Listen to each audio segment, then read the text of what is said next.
Today's episode has been brought to you by Schedulicity. Welcome to episode 69 of the Connected Yoga Teacher podcast with today's guest, Dr. Sarah Duvall, a physiotherapist who specializes in helping women to recover from pelvic floor issues like pelvic organ prolapse. Sarah knows firsthand what it can feel like emotionally and physically to be diagnosed with pelvic organ prolapse. Her story is inspiring, and she has a lot of information to share with us, the yoga teachers. Thanks for being here today. How are you doing this week, Yoga Teacher Wonder? My name is Shannon Crow. I'm a mother of three, a yoga teacher, and a consultant for yoga teachers who want to share their unique yoga while creating a sustainable and profitable business. The Connected Yoga Teacher podcast was created for you, the yoga teacher entrepreneur. Every week, between the classes, workshops, and trainings that you are teaching or attending, you can connect to information, ideas, and a supportive community of other yoga teachers. All of the show notes and links for today's episode can be found at theconnectedyogateacher.com/69. Before we dive in, let's hear from Allie of Schedulicity. Hello, Connected Yoga Teachers. This is Allie from Schedulicity with the hot tip of the week. We've talked a lot about how Schedulicity can help your class-based business, but we know many teachers also offer one-on-one services like Thai massage. Through your Schedulicity account, you can seamlessly book and manage those services alongside your group classes and workshops. Those calendars are integrated together so you'll never be double booked. If you create a new class that conflicts with another appointment on your schedule, a window will pop up to warn you of the exact dates and times that interfere. We've got your back so you can take care of your clients' backs.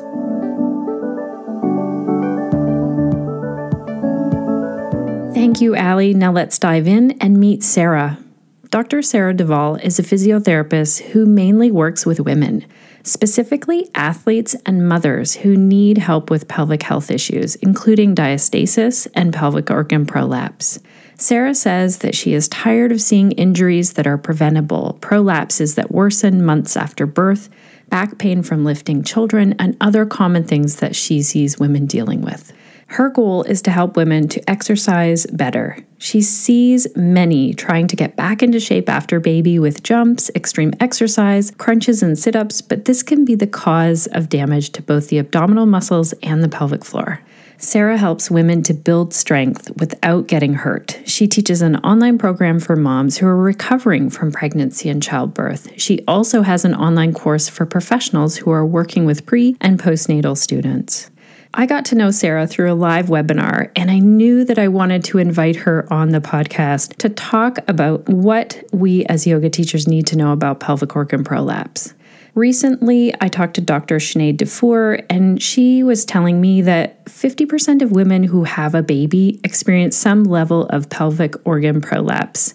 Many of them don't even know. As a little bonus to today's episode, I've created a printable PDF with some more information about pelvic organ prolapse. So on that list, I go into the symptoms, types, and causes of pelvic organ prolapse. And then Sarah helped me to edit that, modify that, and we looked at some of the poses that we might modify as yoga teachers or work back up to, and Sarah's added a special note onto the bottom of that printable PDF as well. It's a really handy list to have. To get that, visit theconnectedyogateacher.com/69. At the end of the interview with Sarah, I'm going to be back here summarizing some of the key notes and telling you about how it has impacted my own yoga practice and the yoga classes that I share. Welcome to the Connected Yoga Teacher podcast, Sarah. It's great to have you here today. Thanks for having me. I'm excited. Tell us, for those who aren't familiar with your work, tell us kind of how you got started on this journey. Well, I've always wanted to help people. I started out volunteering in the hospital at the age of 14 on the cancer floor helping patients, and just knew that I needed to see people get better. That's a tough place to be in healthcare. And that landed me in physical therapy because most people are there improving and getting better and working on things. And I loved it. I loved seeing people go from not being able to do something to accomplishing their goals and getting out of pain or getting physically stronger. It's a very neat profession. That's amazing that you started volunteering at the age of 14. Did your parents, were they volunteering, or was this just something you thought you really wanted to do? I had a friend whose mom worked in the hospital. So, it's something to do in the summer before you're old enough to get a real job. And just turns out I really liked it. It's a very rewarding thing to help people. It's really great. That's fascinating.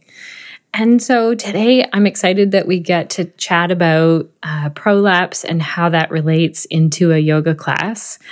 Can you first describe to our listeners what a prolapse is? Absolutely. So I didn't go into women's health until I had my first baby and realized, wow, there's a lot of info that's not out there for women's health. You have to really dig for it. You have to look for it. There's also a lot of bad info. So I've been trying to bridge the gap between orthopedics and fitness in general and helping women with things like prolapse, be able to go to their yoga class and not have to worry about their pelvic floor and what's going on. So prolapse is basically, it's a hernia in the pelvic floor. It's probably an easy way to describe it, but it's a thinning of the fascia, just like you would think about a diastasis. And then the tissue or your organs is bulging out into that space. So it's a pressure management issue within the pelvic floor, whereas hernias and diastasis are a pressure management issue within the core. So does that kind of make sense, or did I make it more complicated? No, I think just to reiterate that, so it's kind of like there's, what do you call it, an intra-abdominal pressure? Is that what we call it? Yeah, right now. Okay, take a really big breath of air for me in and hold it. And now think about if you were going to bear down. Right. Like you were going to have a bowel movement or push out a baby. Okay, so will you just increase your intra-abdominal pressure? Now you can increase your intra-abdominal pressure on holding that inhale, or you can increase it by holding your breath. Like, if you're in class and you're transitioning between poses or you're doing something hard and you're holding your breath instead of breathing, there's a very high likelihood that you are increasing that intra-abdominal pressure and potentially putting too much pressure out, which can cause those hernias, or putting too much pressure down on your pelvic floor, which can cause prolapse. Okay.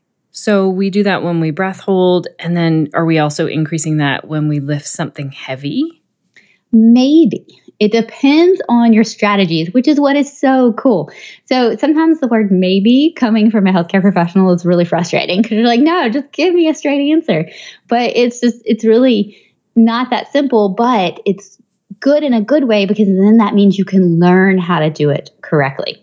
So that answer is maybe. Do you want to go ahead and dive into some of those details of breathing now, or save them for a little bit later in this talk? Let's do the breath for sure. Let's do the details of the breathing. Okay, so if we think about how you inhale. So right now, if you take a nice big inhale for me, does your inhale go down or does it go up into your neck and shoulders? I feel like it goes into my ribs. Okay, good. That's fantastic. Now, when it goes into your ribs, does it go down or does it go up? Oh, that's a good question. So you fill your chest cavity, but then what happens, which is awesome because a lot of people skip that, especially the patients that I get that are yogis that will often get too wrapped up in belly breathing and forget that the ribs should move because that's where the lungs should sit. Well, so I love it that your ribs move. I have to thank Trista Zinn for this because I took her hypopressive training and then was like, wait a second, all of this training of belly breathing, I really had to stop and question it. So now I ribcage breath. I do the ribcage breath. So you were saying, does it go up? And that I'm not. Yeah. So once you fill your ribs, so once your ribs come out and you fill your lungs, does the rest of your breath go down toward your pelvic floor on your inhale, or does it kind of fill up into your neck and shoulders? I guess it would fill up into my neck and shoulders, but I never thought of that before. Okay, so for a normal breath, like not when you're working on your hyperpressive exercises, but for a normal breath, when we're going to lift something or we're going to, we're just breathing throughout the day, your inhale should go down. Your diaphragm descends down on the inhale. And so when that happens, our diaphragm works with our pelvic floor.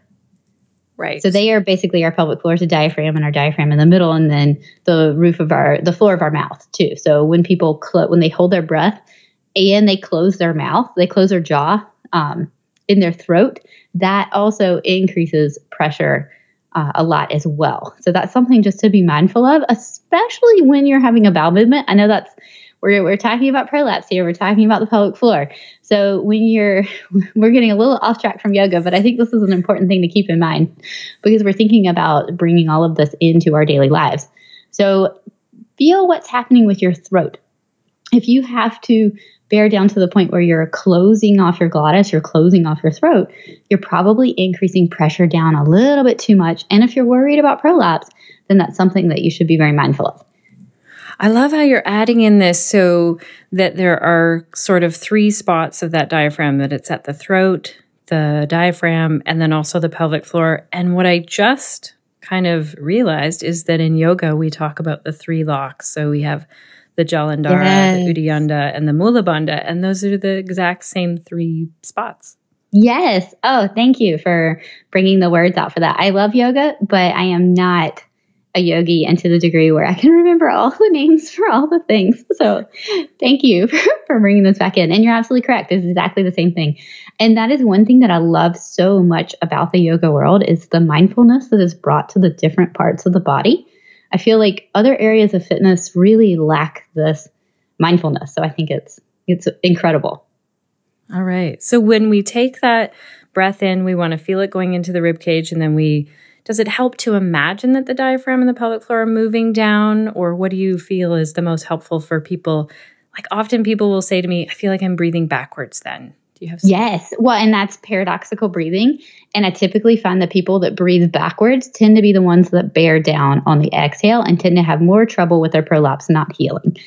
So when we think about the pelvic floor, it helps to stabilize our whole pelvis. Okay. It's a major player for stability in the SI joint. So when we think about that, it's going to hold some resting tone in it. Just like your TAs, just like your abs hold a little bit of resting tone when you try to have good posture. They're not just like letting everything hang out. You can't let everything hang out and stand up straight, right? You've got to hold a little resting tone. So the pelvic floor is also holding a little bit of resting tone here. So when you have an inhale, let's say that resting tone is the floor of your house. So when you have a nice, big, deep inhale, it takes your pelvic floor from the floor and kind of opens it down into the basement a little bit and then comes back to the floor. Okay. So if you give me a nice big breath down right now, see if you can feel the pelvic floor kind of release and open just a little and then come back to its resting position. Yeah, that's helpful. I really love this analogy of the basement floor. I often use this. Yeah. And so when somebody bears down, they send their pelvic floor out the basement window. That's usually how I like to. Because I get so many women with prolapse and they're terrified of inhaling down into their pelvic floor. So they start holding a lot of tension in their pelvic floor. They start holding a lot of tightness. They actively contract their pelvic floor. And they don't let their inhale take the pelvic floor to the basement because they are scared it's going to make their prolapse worse. Okay, this makes so much sense. So is there some part to that? Like, could we take such a big inhale that we could make it worse? Yes. Okay. And there's always that person. It always happens. Yes. And one thing that I like to do in the clinic is I will feel someone's sitz bone. So their ischial tuberosity. Yes. So you can feel that sitz bone. And then I'll take my fingers and wrap them just inside the sitz bone. This is your pelvic floor. Mm-hmm. And so when you inhale, if your pelvic floor distends past the sitz bone, then your inhale is probably too big. But if you inhale and it gets halfway to the sitz bone or it barely gets to the sitz bone, then you're fine. You're not inhaling too big for general purposes. I'm sure there's an exception somewhere because there's always an exception.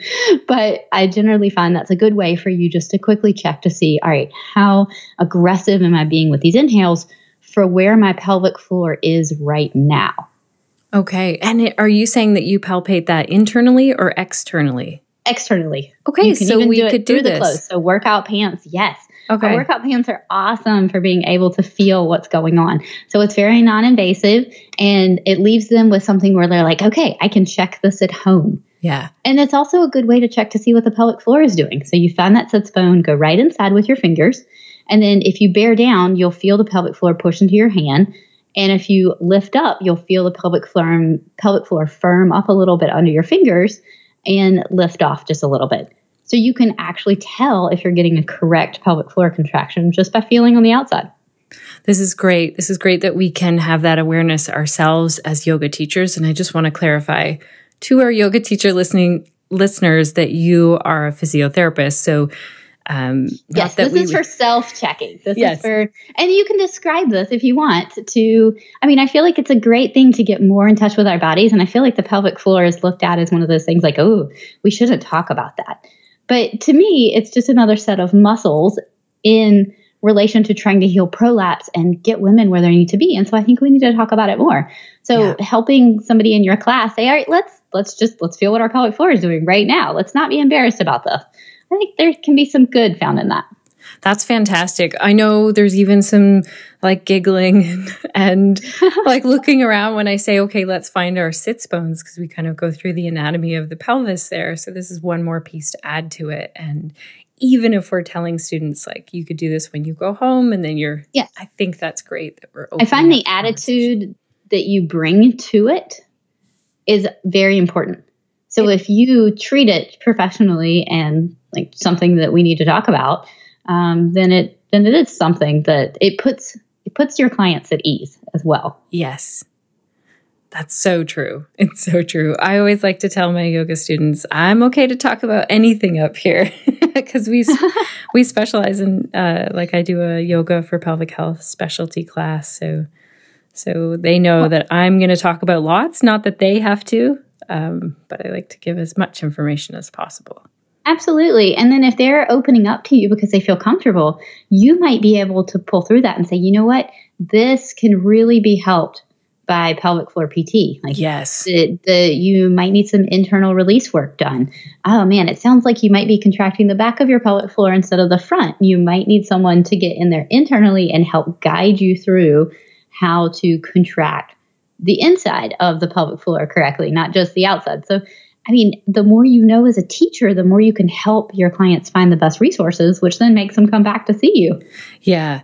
Part of our 11-week series, we have a pelvic floor physio who comes in and answers any other questions. And then also it's in their booklet, like all of the contact information, what a pelvic floor physio is. And they get a little tired of me saying, go see your pelvic floor physio. So when we do this breath, how does this help us then if someone had a prolapse? And also, let's back up a little bit. Can we just go through who would have a prolapse? Like, what is the percentage out there, or who is more susceptible? Okay, well, you can have prolapse from a couple different causes. So it depends on the cause. You can have the person that just creates entirely too much intra-abdominal pressure for everything, tends to clench down with their upper abs, so those external obliques, and just tends to bear down for their movement, just poor training. So their body is just trained to bear down. And it can happen to anyone across the board, from athletes to people who never work out. So it's just your movement strategy and how you handle pressure. And then you have the people that ended up with some tearing, fascial tearing, or too much stretching from delivery. So especially a vaginal delivery. I mean, the pelvic floor does get a little bit more stress even if you have a C-section. So there's still a bit more vulnerability that happens even with a C-section. But vaginal deliveries, of course. So you're basically looking at what happened to that levator ani muscle. Was there any extra tearing? Was there stretching of fascia? You've got a lot of muscles and fascia down in there. So if you did have some tearing or too much lengthening of that fascia, that can increase your risk of prolapse, but then I often find that is combined with bearing down as well. It just increases your risk. Okay. So they just have that natural tendency anyway. They just have that natural tendency anyway. Yes. So I feel like prolapse is one of those things that can really be prevented if we could get women better education on how their body works and moves and how to breathe. And so the thing I found with bearing down is if you inhale and your inhale goes down to your pelvic floor, when you think about lifting a refrigerator, right, you're going to exhale, or the couch. You're either going to hold your breath and really bear down, or you're going to exhale, right? When you do something hard or heavy, you exhale through it. If your inhale doesn't go down, so if you're a shallow breather and your inhale goes up into your neck and shoulders, you're more likely to have that paradoxical breathing pattern, and your exhale is more likely to push down. And if that's when you have the force, the movement, the most force in the movement, then you're more likely to create prolapse or a bad scenario because you had a reverse shallow breathing pattern.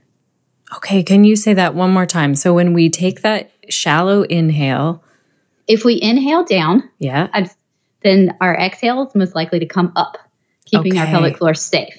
If we inhale up, our exhale is more likely to go down and bear down on the pelvic floor. Right. And that is those people that think, okay, I'm breathing backwards. Something's off here. Yes. Yeah. The people that inhale into their neck and shoulders, or even their ribs go out, but then they finish the breath up and you can see it kind of suck up under the diaphragm. And I'm not talking about hyperpressive exercises. That has a purpose for relieving pressure off of the pelvic floor. Mm-hmm. I am just talking about general breathing. Okay. So there's different, when you look at, we're not exercising in a specific way. We're just looking at normal breathing. But what you have added here, and I feel like this is a really key piece that was kind of missing even in my own breath, and I'm noticing it as we talk here, a lot of attention going to the breath, is that I kind of like was doing the belly breathing and then flipped to think, okay, not too much breath down onto pelvic floor. But you're saying that's super important, that we're letting that pelvic floor go down so that it has the ability to come back up, kind of like a slow-moving trampoline. Well, if you hold, yes, exactly. And if you hold an area of your body tight and never let it move during the day, it's going to become dysfunctional. So we want a really strong pelvic floor. We need a muscle that can lengthen and then therefore contract with natural movement. So if your inhale doesn't go down and you give me a hard exhale, let's say you've got to pick up a box full of stuff from Costco. All right, you're going to think, I'm going to exhale, pick this box up. Hopefully you're going to exhale, not hold your breath. Pick the box up out of the cart, put it into the trunk of your car. When you do that, if you inhale down, you exhale, and the harder you exhale, the heavier the object you're lifting or the harder the pose you're going into, then the more your pelvic floor should naturally want to contract and help. Right. Okay. Which will then keep you safe from prolapse. Right. It will keep you safe from making your prolapse worse, because to help to heal prolapse or to improve symptoms, because not everyone can heal, it depends on the cause and the degree of damage, but most people can improve symptoms. So like they could take it from a grade 2 to a grade 1, and they could stop having that prolapsy feeling all the time, which gives them such mental relief. How would you describe that most people say a prolapse feels? Because you said this prolapse feeling. So what do people generally say? It generally feels like a heaviness in the pelvic floor, or it can feel like a bulgy, tampon-y feeling. So you're just like, I feel like something's there. And you're like, something shouldn't be there. Your brain is registering it as something shouldn't be there and something is there. So it generally have women feel it just like a tampon-y feeling or a bulgy feeling. Or if it's more of uterine prolapse instead of the front or the back wall, then you're having more of just like a heavy feeling to your pelvic floor. Like you kind of feel like if you have some uterine prolapse going on when you're pregnant, and pregnant women usually walk around and be like, I feel like my pelvic floor is going to fall out. This baby's all the way down. And then your midwife or your OB checks you and you're like, no, you're not dilated at all. Nothing's almost down. So if you're describing that feeling of, I feel like my pelvic floor is falling out, you're describing prolapse, which I find a lot of midwives and OBs kind of miss that, because your prolapse symptoms can go away when you lie down.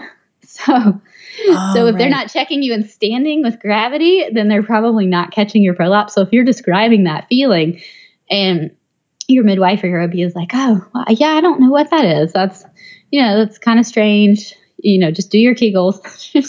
What I get told. Then just put that in the back of your mind if you're talking to any of your clients, especially if they're coming in and they're pregnant or postpartum, that their prolapse symptoms might change based on position. So if you've got a prolapse, if you're not actively bearing down and you're lying on your back, your prolapse might just fall back in place. Right. Okay, this is so good to know. And you also mentioned the grade. So do we have, is it grade 1, 2, and 3? Am I correct on that? It goes all the way to 4. Oh, wow. So basically, grade 2 is right at the opening, maybe a little bit out of the opening. And then grade 4 is your organ is completely out of the opening. So like your uterus is distended all the way down. So if you're dealing with a grade 4, you're probably looking at surgery. Although I have heard some stories from some pelvic floor PTs that had patients with a grade 4 that got them rehabbed all the way back to a grade 2 and was able to avoid surgery, which I think is amazing. I generally deal more in the realm of grade 1 to 2 because I'm an ortho PT that works on the pelvic floor. So I generally don't see the most severe cases because my job is to get women back to being active with their prolapse. Right. And then you also mentioned the type of prolapse because you had said the uterine prolapse. So what types are there? So you can have basically where your bladder in the front is bulging out or your rectum in the back is bulging. So if you were to check inside, you would either feel that bulge in the front or feel the bulge in the back or have your uterus coming down. And then there's a few other, you can basically prolapse everything, but that's usually the most common ones. Right. Okay. So once we're doing this breath, and I love that the breath has such an impact because this is a big component to our yoga classes. So even just bringing that awareness to the breath, that we're breathing into the rib cage and allowing the pelvic floor to relax down, we can give that cue of, we can feel onto our own sits bones and cue students to do that. Is there anything else with the breath that you kind of wish yoga teachers would get into?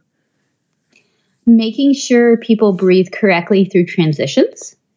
So my patients that I have going back into yoga, I find their hardest is not necessarily in the pose because the teacher's really cueing things well. Your rib cage is stacked, your head alignment is good, your breathing is good, but it's the transition between poses that I feel like the breath kind of gets lost.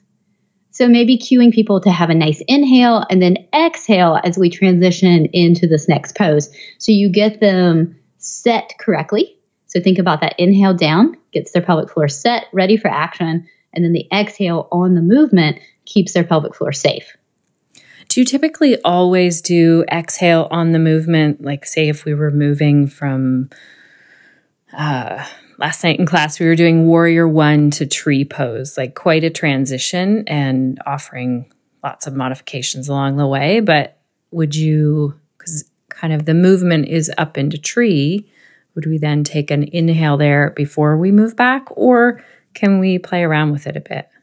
I mean, I'm very open to playing around with things. I think it depends on the level the person is at.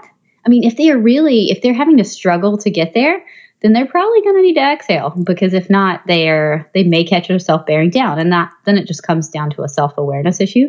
But if they're pretty fit, you can inhale through most things that aren't too terribly challenging. And then the other time that I will have people inhale is instead of exhaling, so we think exhale on the hard part, I might actually have someone with a very tight pelvic floor give me an inhale instead of an exhale, just to try to get their pelvic floor to let go and not overgrip. Because I find people with tight pelvic floors, the pelvic floor is in the middle. It wants to do all the work. It's like, I am at this perfect position. I can help stabilize the pelvis. I can hold in all the organs. I can assist with posture. So the pelvic floor is like, I can do everything. And sometimes we have to convince it to not do quite as much and let our abs work a little harder, let our glutes work a little bit more, let other muscles take over. So if I'm faced with someone who is dealing with a lot of tightness and we're working on getting them stronger around their pelvic floor, so their pelvic floor can bring the perfect amount of activation to the move that we need to make, then I might actually get them to inhale through some moderately, not high, of course, difficulty, but through some moderate to easy difficulty just to get their pelvic floor to let go a little bit. Right. And this just brings back to that point of like, I'm thinking of my group class last night and we did both. So we did a goddess pose where we're exhaling, sinking into it, and then inhale coming up, and then we switched it around. And ideally, if everyone in my class went to see a pelvic floor physio and then they knew, is my pelvic floor too tight, like hypertonic, or having a nice relaxed time, hypotonic, then then they could effectively move and make those choices. Is that? Well, yes. And I mean, I have an online program where I help take people through figuring out if their pelvic floor is tight or not. Like I have a whole section on it. But because you're just going to have those women that you're never going to be able to convince them to go see a pelvic floor PT, especially if they're not really experiencing major things. Yes. Because it just takes time and effort. And so that's one of the reasons why I did that online program, is just because I wanted to be able to help patients that didn't have the time or energy. I mean, if you're a full-time working mom, let's face it, you're not going to 2 or 3 appointments a week. Like, it's just not happening. Yeah, I was just hearing from someone who was like, oh, I have to drive all the way there. And exactly what you said, they have little kids. So that's good to know. We'll link to that program in our show notes as well if you send me that link for your course. That'd be great.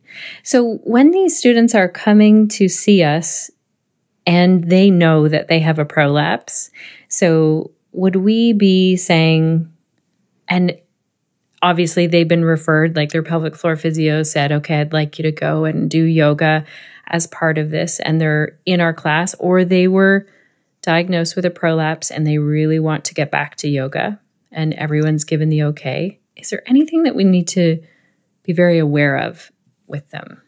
Well, obviously not breath holding, making sure they're breathing the whole time, making sure they stay tall. So if you catch them gripping down right underneath their ribs and their lower belly pooches out, that's a warning sign that they could be bearing down on their pelvic floor. So I often find the lower abdominals can be a little bit of a picture, not always, but a little bit of a picture as to what's going on in the pelvic floor.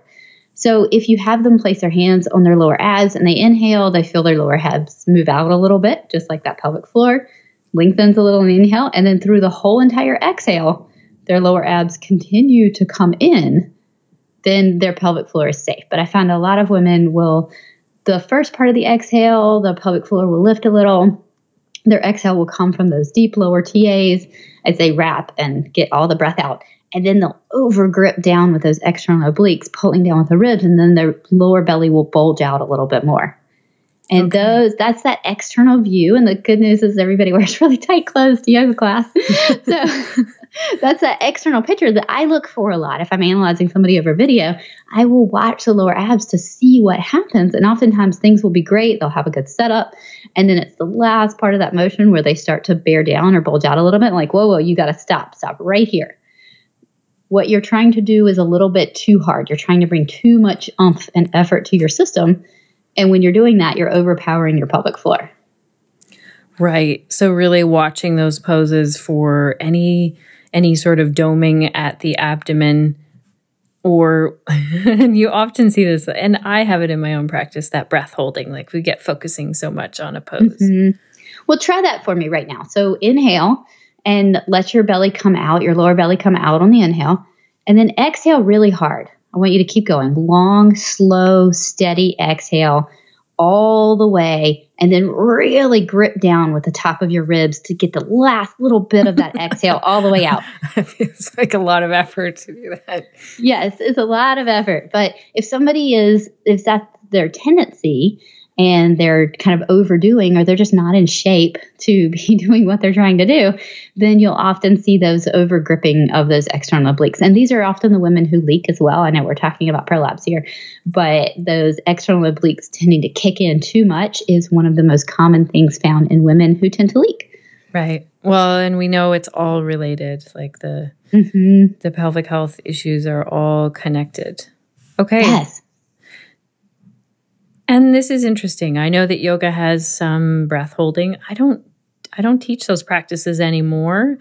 And I guess if someone knows that they don't have a prolapse, what do you think about the breath holding? So just to throw a complete wrench in everything, because I also work with powerlifters. So just to throw a complete wrench in everything, you can safely breath hold with prolapse. Okay. It takes practice. So it would not be the first thing I would have somebody do. But if I had somebody that wants to get back to serious lifting and they have very, their kinesthetic awareness of what's going on in their pelvic floor is very high, and I feel like I can trust them, then you know what? I'm going to let them work toward being able to breath hold if that's what they need or want to do for their activity.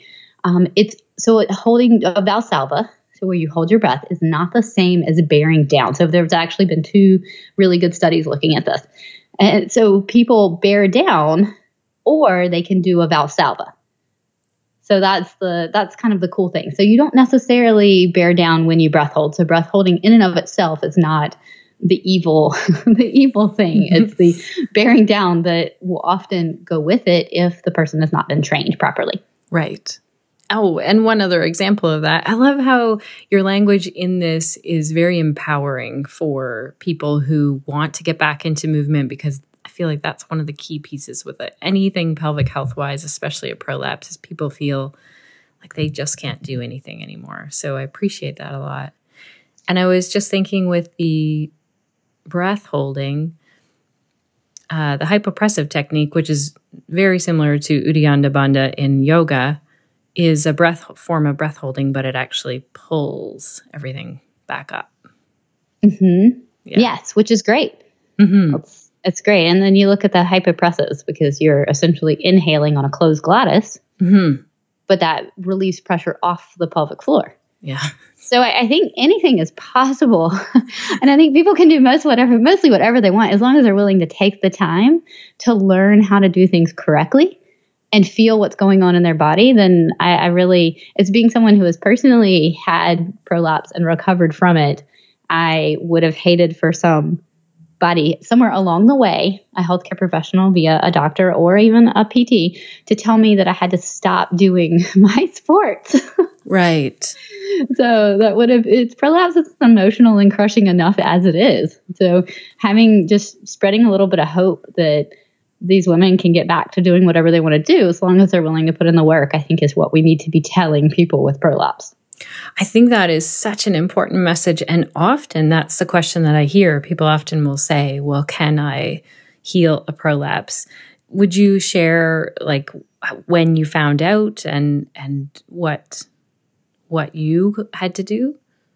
Absolutely. Yeah, I think hearing personal stories really helped me as well. So I knew what prolapse was. I had rehabbed women with prolapse, but there's such a difference between clinically understanding something and personally going through it. So I feel like it's given me a lot of advantage now for helping patients with prolapse, because I'm like, no, I know what you're feeling. I know that devastation. I know that feeling that your body has abandoned you. And I've sprained my ankle before. You don't have it from an ankle sprain. You don't have it from a whiplash injury. You don't have it from your shoulder hurting. But when you have prolapse, you feel like you're it's this whole other animal emotionally compared to any other injury in the body. So I discovered it 2 weeks postpartum.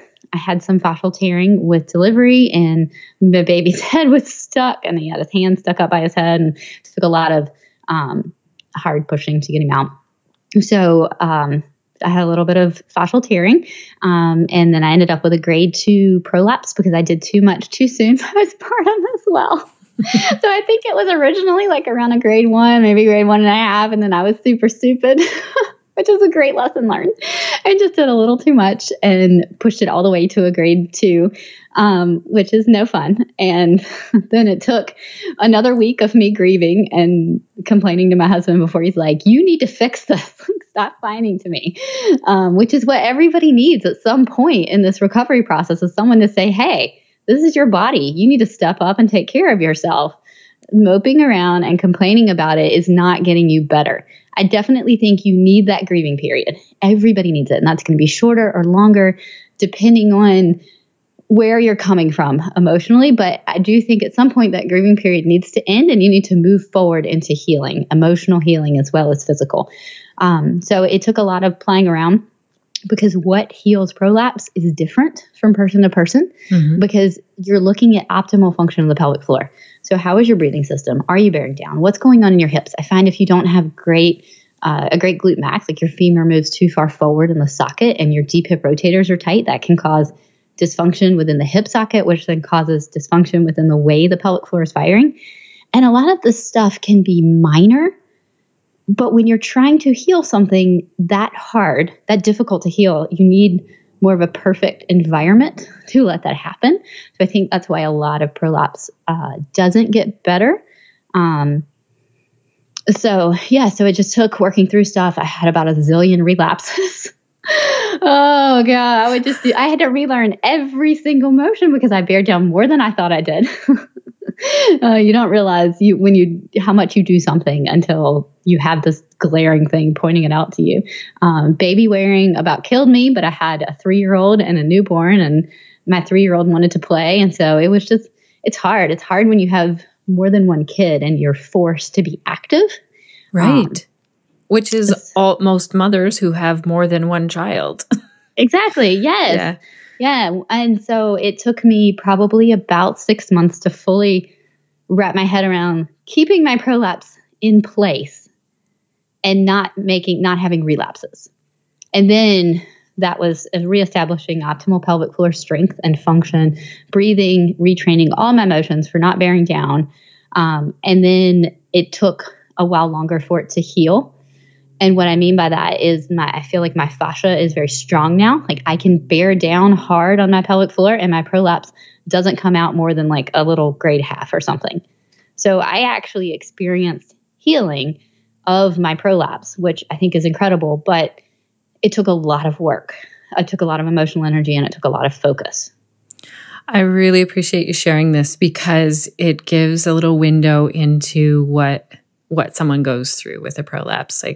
And when you said that grieving period, this is what I see in the women that I work with in terms of sometimes I'm referred women who are specific pelvic health. They've seen the pelvic floor physio, and then we work one-on-one just to design a yoga program just for them. And that's a huge piece of that is just listening to how they're feeling. Yes, you being that emotional support, because I think it's our reproductive center. And there's just something so tied to that emotionally for us as women that it just feels like a real slap in the face to not have a better way to describe that. I don't know. It's just so hard emotionally. That's interesting because you said it's not the same for an injury. Like we hear other yoga teachers will say, well, I really understand what a shoulder injury is like now, but you're saying this felt very different. So at least it was for me. Yes. I mean, and for the women that I talk to, it seems to be different than because you're not like, oh, ankle, you let me down because you got sprained.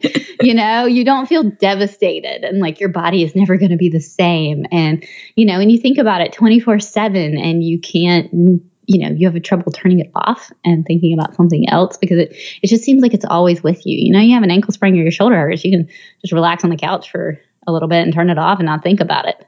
Right.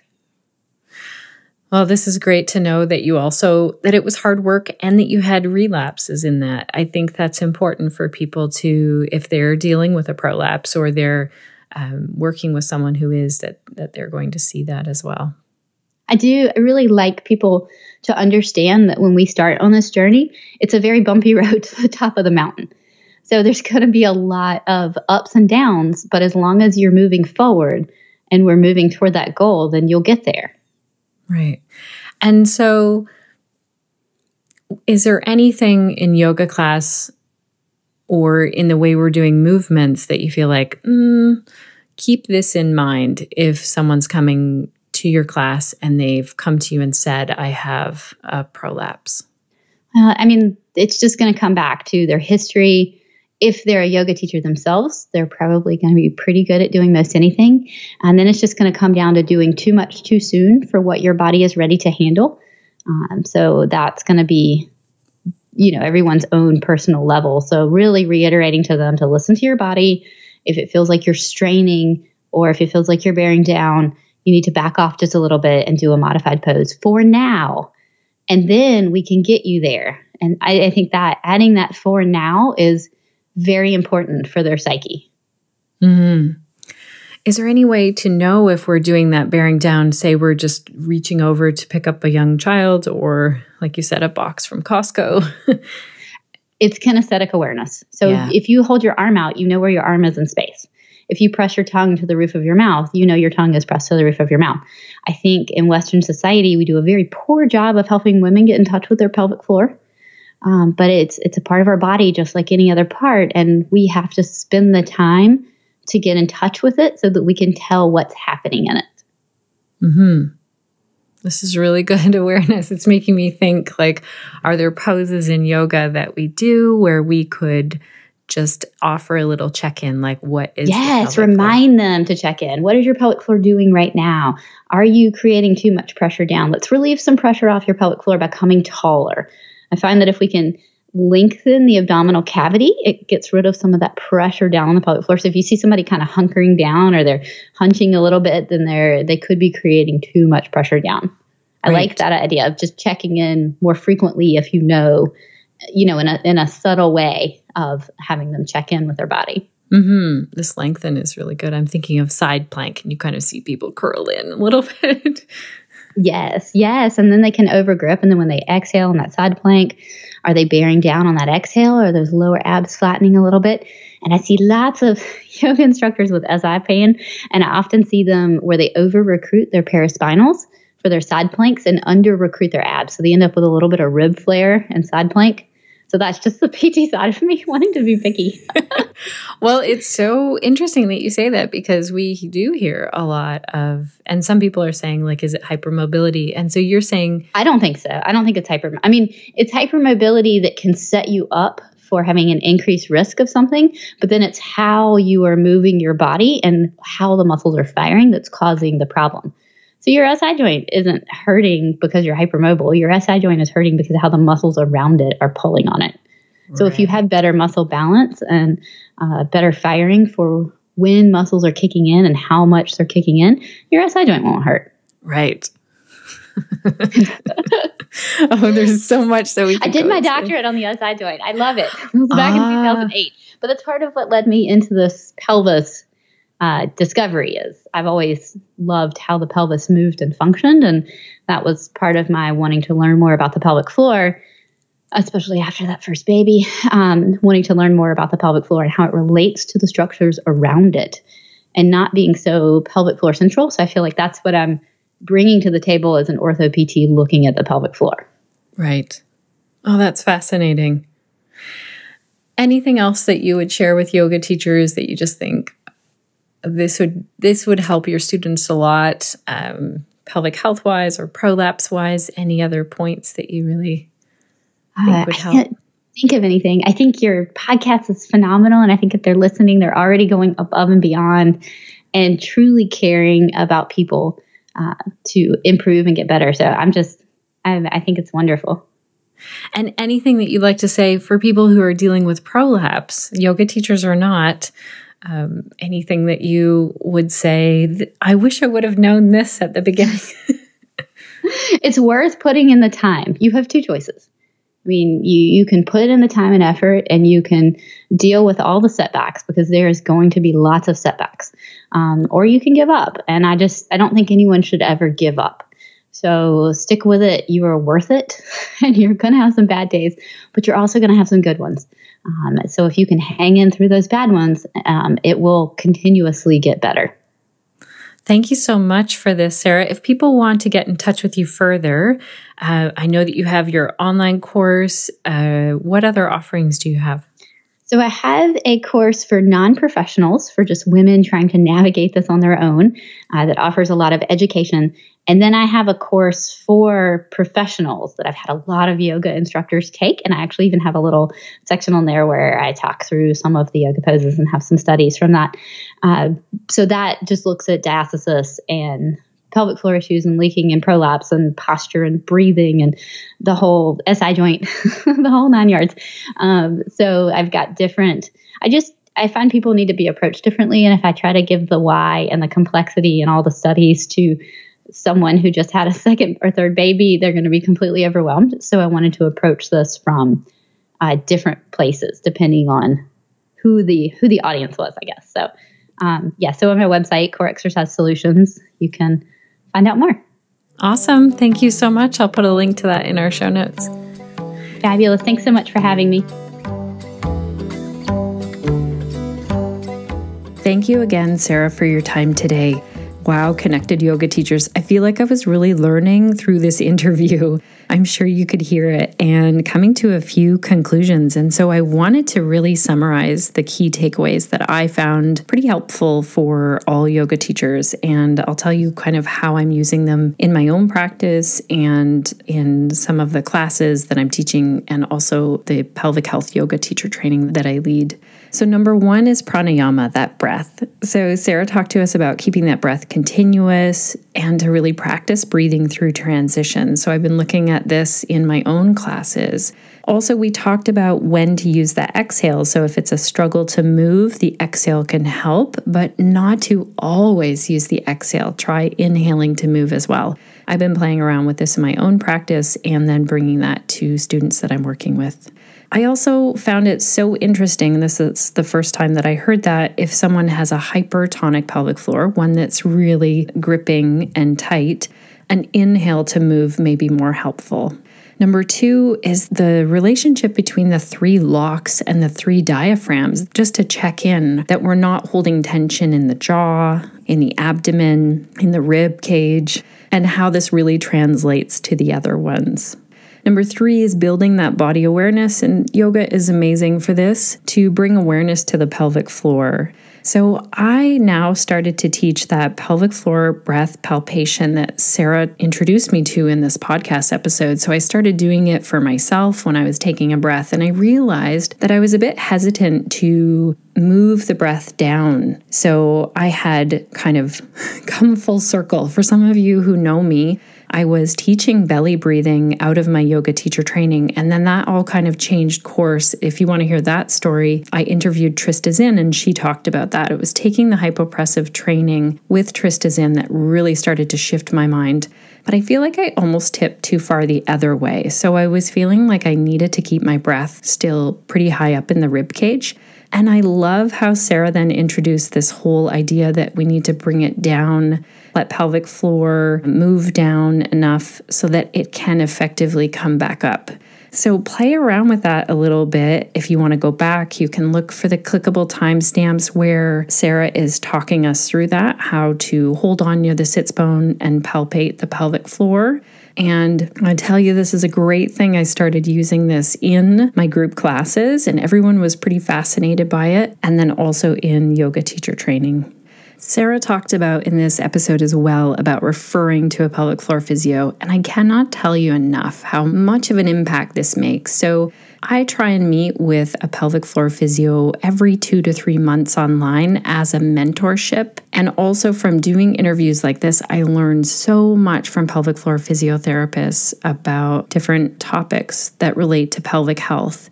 This week in my group class, we invited a pelvic floor physiotherapist, a local one, Jessica, to come and talk to us. And I feel like even in that session, it was supposed to be a really basic overall talk for our group, and she was going to answer questions. And I learned 2 things just this week from Jessica. One was that surgery can really be avoided in most cases of pelvic organ prolapse, up until the point of about grade 4, and that's where she said she referred out. And Sarah mentioned that in this episode today that a few pelvic floor physiotherapists have made progress with a grade 4 prolapse. So most pelvic floor physios that I talk to say that, anything up to grade 3, they treat. Those are the people that I also see. But I'm fascinated to hear from the pelvic floor physios who are maybe working with someone with a grade 4 prolapse. So if that's you, please reach out to me. I would love to hear from you. Jessica also said something while she was talking to our group class that really stuck with me, that when we are stressed, our pelvic floor is often the place holding tension. And it also fires and needs to work when we move any part of the body. So if we think we're just going to move our arm a little bit, the pelvic floor is firing and working. This is why it makes such a difference to our overall health. And this is why it's so important to refer someone to see a pelvic floor physiotherapist, because then they know what's really going on with the pelvic floor. One other thing happened in that group class. Everyone got to hear from Jessica, our local pelvic floor physiotherapist, got to ask her all kinds of questions. And then about 3 people came up to me at the end saying, wow, I didn't want to book an appointment with a pelvic floor physio, but now I really do. I learned so much tonight and I feel comfortable with her and I got to know her and what she does, and I'm definitely booking. So for me, that is just like, yay, that's one of the best parts of introducing someone to a pelvic floor physio. If you are in the United States, you might be completely confused what I'm talking about. It's a pelvic floor physical therapist. That's what you call it in the US. I know most of our listeners are from the US, but I use the Canadian version of this. Number 5 is focus on a tall posture in every pose and to watch for a doming or a bulge at the linea alba. We learned about this with Dr. Shannon Duvall in the episode about diastasis. I'll make sure to put a link to that in the show notes. And Shannon Duvall also said to watch for a reverse doming at the linea alba as well. So we're just looking there on ourselves while we're practicing, but also the yoga students who are coming to class. And number 6 is language and cueing. One of my favorite cues that Sarah said today was overpowering the pelvic floor. So this really reminded me that it's not the body that's the issue. It is the pose. So we could say, let's find a pose that won't overpower the pelvic floor. Or how can we change this yoga pose so that we're not overpowering the pelvic floor? I think it's such a mindset shift to use a cue and to use language like that. So thank you for that, Sarah.